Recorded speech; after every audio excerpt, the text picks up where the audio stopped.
In the early 1st century AD, Rome was at the height of its power and prosperity. However, amidst the grandeur and opulence, one man's downfall would change the course of history forever: the poet Ovid. He became known for his witty epistles, or personal letters, which were highly sought after by both friends and foes alike. But as we delve deeper into his story, we find that this celebrated poet's life took a dramatic turn when he caught the eye and displeasure of Rome's imperial power brokers. Section 1: Early Life and Rise to Fame. Ovid was born in 43 BC in the town of Sumo, modern-day Sumona, in what is now central Italy. He came from a wealthy and well-educated family, and his father intended for him to pursue a career in law or politics. However, Ovid showed an early aptitude for poetry, and he soon decided to devote himself to this art form. Ovid studied rhetoric and poetry in Rome, and he quickly gained a reputation as a talented young writer. In the early 30s BC, Ovid began to write in the elegiac genre, which is a type of poetry that typically deals with love and relationships. His first collection of elegies, Amores, were published at intervals beginning about 20 BC in 5 books. They form a series of short poems depicting the various phases of a love affair with a fictional woman called Corinna, and it was a huge success. Ovid followed up this success with several other collections of elegies, including Ars Amatoria, The Art of Love, in 1 BC, a manual of seduction and intrigue for the man about town. The lover's quarry is ostensibly to be sought in the demimonde, i.e., among women of the fringes of the respectable society who are supported by wealthy lovers. And Ovid explicitly disclaims the intention of teaching adultery, but all of his teachings could in fact be applied to the seduction of married women. Such a work constituted a challenge to Augustus' cherished moral reforms, and it included a number of references, if not indeed provocative, to symbols of the emperor's personal prestige. The first 2 books, addressed to men, were the original extent of the work. A third, in response to popular demand, was added for women. And after Ars Amatoria came a mock recantation, the Remedia Amoris, Remedies for Love, in 2 BC, which gives advice on how to get over a lover and could have done little to make amends for the Ars Amatoria, and it is possible that Augustus interpreted this as a criticism of his own marriage. The possibilities for exploiting love elegy were now effectively exhausted, and Ovid turned to new types of poetry in which he could use his supreme narrative and descriptive gifts. Ovid's elegies were popular for a number of reasons. They were witty, erotic, and often quite funny. They also spoke to the experiences of young people in love, which made them relatable to a wide audience. In addition to his elegies, Ovid also wrote epic poetry. His most famous work is the Metamorphoses, a 15-book poem that tells the stories of over 200 Greek and Roman myths. The Metamorphoses is a masterpiece of storytelling, and it remains one of the most popular works of Latin literature to this day. Ovid's success as a poet can be attributed to a number of factors. First, he was a gifted writer with a natural talent for language. Second, he wrote about topics that were of interest to a wide audience, such as love, relationships, and mythology. Third, he was a master of the elegiac genre, and he wrote poems that were both witty and erotic. Finally, he was writing at a time when there was a strong demand for poetry in Rome. Augustus was a patron of the arts, and he encouraged the production of literature that glorified the Roman Empire. The Augustan age was a time of great change and upheaval in Roman society, and Ovid's poetry explored many of the complex issues and challenges that Romans were facing at the time. By the early 1st century AD, Ovid was one of the most successful and celebrated poets in Rome. He had achieved everything that a poet could dream of: wealth, fame, and critical acclaim. However, his life was about to change dramatically.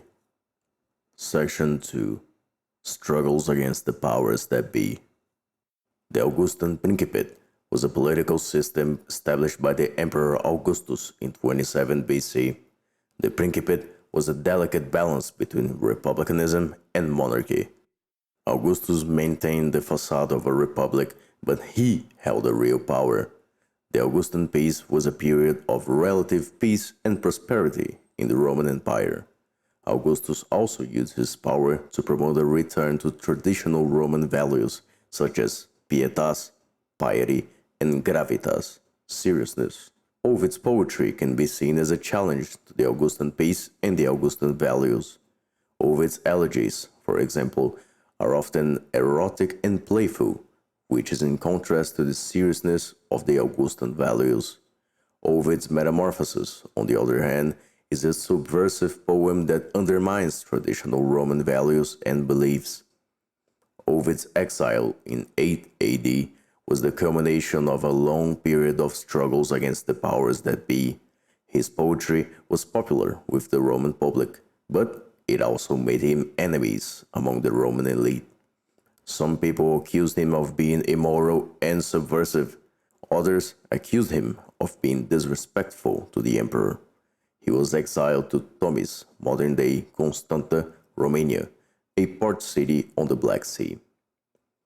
One of the main speculated reasons for Ovid's exile was his relationship with Augustus' granddaughter, Julia the Younger. Julia was a beautiful and intelligent young woman, and she was also very popular with the Roman people. However, she was also very rebellious, and she had a number of affairs with different men. In 8 AD, according to ancient historians, Julia was exiled for having an affair with Decimus Junius Silanus, a Roman senator.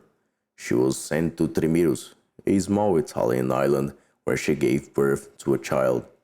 Augustus rejected the infant and ordered it to be exposed or left on a mountainside to die. Ovid was also implicated in the scandal, although it's not clear what his role was. It is possible that he had simply written poems about Julia's love affairs, or it's possible that he had actually been involved in one of the affairs himself. Other theories suggest that it is believed to have been related to a poem that he wrote that offended Augustus. Some scholars believe that the poem in question was the Ars Amatoria, or even Remedia Amoris. Other scholars believe that the poem that led to Ovid's exile was the Metamorphoses, which was a popular poem, but it was also controversial because it contained some sexually explicit passages. Whatever the reason for his exile, it is clear that Ovid's poetry had crossed a line with Augustus. Ovid's exile was a devastating blow to him. He was forced to leave behind his family, friends, and beloved Rome. He was also unable to publish any new work while in exile, as his writings were banned by Augustus. Section 3. Exile and Consequences. Ovid's time in exile was a period of great hardship for him. He was forced to leave behind his family, friends, and beloved Rome. He was unable to publish any new work while in exile, as his writings were banned by Augustus. He was constantly filled with longing for Rome, and he often felt depressed and hopeless. He also had to deal with the harsh climate and difficult living conditions in Tomis. Despite the hardships he faced, Ovid continued to write poetry while in exile. The exile also had a lasting impact on his work. His later poetry is more serious and somber than his earlier work. It is also more reflective of the human condition. He produced some of his most famous works during this time, including the Tristia and the Epistolae ex Ponto. These poems are a moving testament to Ovid's resilience and his love of poetry. In the Tristia, Ovid writes about the pain of exile and his longing for Rome. He also writes about his regret for his past mistakes and his hopes for the future. In the Epistolae ex Ponto, he writes to his friends and family in Rome. He tells them about his life in exile, and asks for the help in securing his pardon from Augustus. He also writes about his fear of death and his uncertainty about the future. The Tristia and Epistolae ex Ponto were written and sent to Rome at a rate of about a book a year from 9 AD on. To better illustrate his condition and state of mind, let us reflect on some of his passages from this time from Tristia. Here is a passage that captures Ovid's desire to return to his homeland. Quote, I am Ovid, banished from the land of my fathers to the shores of the Black Sea, where the cold wind blows and the snow falls thick. I am separated from my wife, my children, and my friends. I am filled with longing for Rome, and I fear that I will never see it again. End quote. Here is a passage that gives insight into how alien this new forced reality must have been to him. Quote, I have learned to speak the language of the barbarians. I have written a poem in their tongue, but I still dream of Rome, and I long to hear the Latin language spoken again. End quote. In the following passage, Ovid describes the harsh climate of Tomis. Quote, the winters here are long and cold, the rivers freeze over, and the snow falls for months on end. The summers are hot and humid, and the mosquitoes are unbearable. I'm constantly sick, and I have lost so much weight that I am unrecognizable. End quote. Ovid's poetry from exile is a powerful testament to the human spirit. It shows how even in the darkest of times, we can find strength and hope. It also shows us the importance of love, friendship, and family. His poetry from this time period is some of his most moving and personal. It is a testament to his resilience and his love of poetry. Ovid's exile lasted for 10 years. He died in Tomis in 17 AD, still in exile. Section 4. Legacy. Ovid's work and story have had a profound influence and impact on Western culture. His poetry has been translated into many languages and has been read by people all over the world for centuries. One of the most significant impacts of Ovid's work has been on the development of Western literature. Ovid's Metamorphoses, in particular, has been a major source of inspiration for writers for centuries. Many of the most famous works of Western literature, including Dante's Inferno, Shakespeare's A Midsummer Night's Dream, and Milton's Paradise Lost, are indebted to Ovid's work. Ovid's work has also had a significant impact on Western art and music. Many famous paintings and sculptures, such as Botticelli's Birth of Venus and Bernini's Apollo and Daphne, are based on stories from Ovid's Metamorphoses. Ovid's poetry has also been set to music by many famous composers, including Handel, Mozart, and Strauss. In addition to its impact on literature, art, and music, Ovid's work has also had a significant impact on Western culture more generally. Ovid's poetry explores a wide range of human emotions and experiences, including love, loss, grief, and transformation. His poetry has resonated with people from all walks of life for centuries.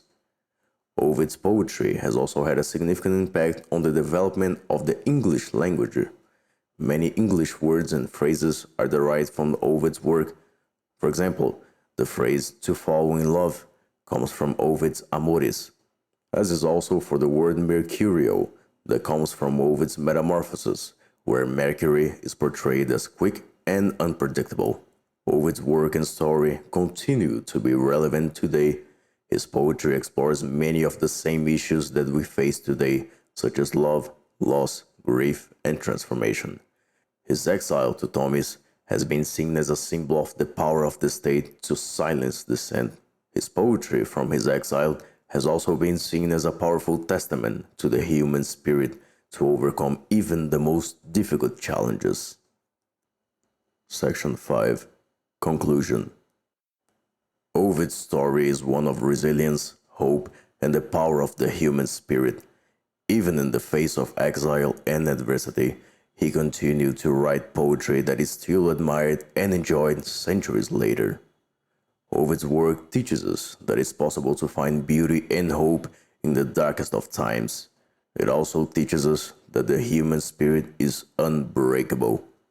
In the words of Ovid himself, quote, "I have written a monument more lasting than bronze and higher than the royal pyramids, which neither corrode in rain, nor envious Aquilo, nor the countless years and ages can destroy."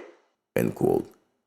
Ovid's work is a testament to the power of poetry to inspire and uplift us. It's a reminder that even in the face of adversity, we can find beauty, hope, and meaning in life. If you enjoyed the video, please give it a like, subscribe to the channel, and leave some feedback in the comments. Thank you very much for watching, and I'll see you next time.